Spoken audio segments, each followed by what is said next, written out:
TSN's Jay Onrait joining us on video chat this morning. Hello, Jay. Welcome to the Rod Pedersen Hi, Rod. Show. Hi, my friend. How are you? Great. You look fantastic.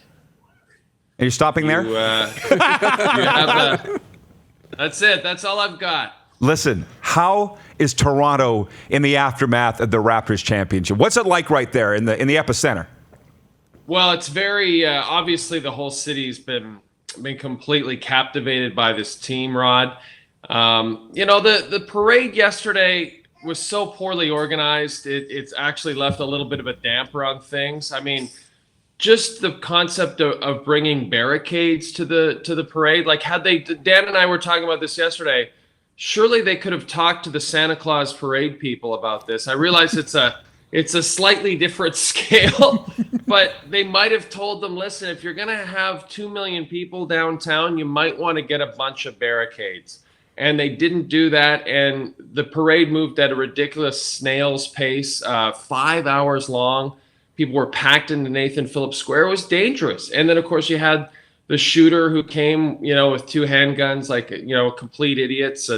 And 4 people were hurt. Thankfully, no one was killed. But, I'm trying to be positive about it, but I just can't believe how poorly organized that parade was.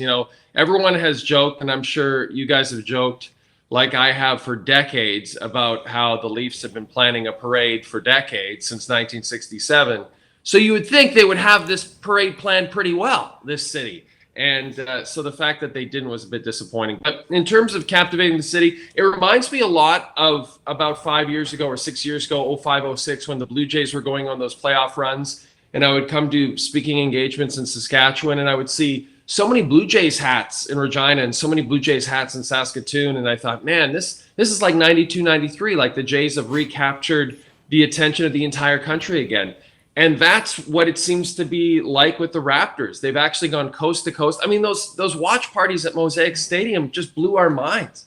On a night, especially Game 6, when the Riders were playing their home opener, not their home opener, but their CFL opener. So I just think it's a wonderful thing, and hopefully it results in lots of great Canadian basketball players down the road. I don't think there's any doubt about that. And we were very proud of the way Mosaic Stadium looked and the way our province represented itself. And you made the segue there of you coming out here.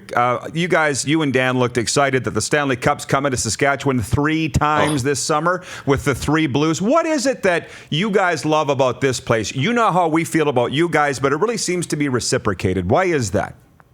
Well, I think my whole family's originally from Saskatchewan. My mom and dad are both from Balcarres near Fort Capel, and so my whole family, both sides, Saskatchewan those are my roots, and I've gone there for years and years and years. And then I always told Dan, of all the places, we go all over the country doing speaking engagements, and I always said Saskatoon and Regina are our kind of cities, because you not only do the speaking engagement, but whoever hosts you insists on making sure that you stay out with them all night and have a very good time, and we always do. And I always go back, Rod, we did the craft celebration tour where we took the show on the road for a few years there, and sometimes we'd go west and sometimes we'd go east.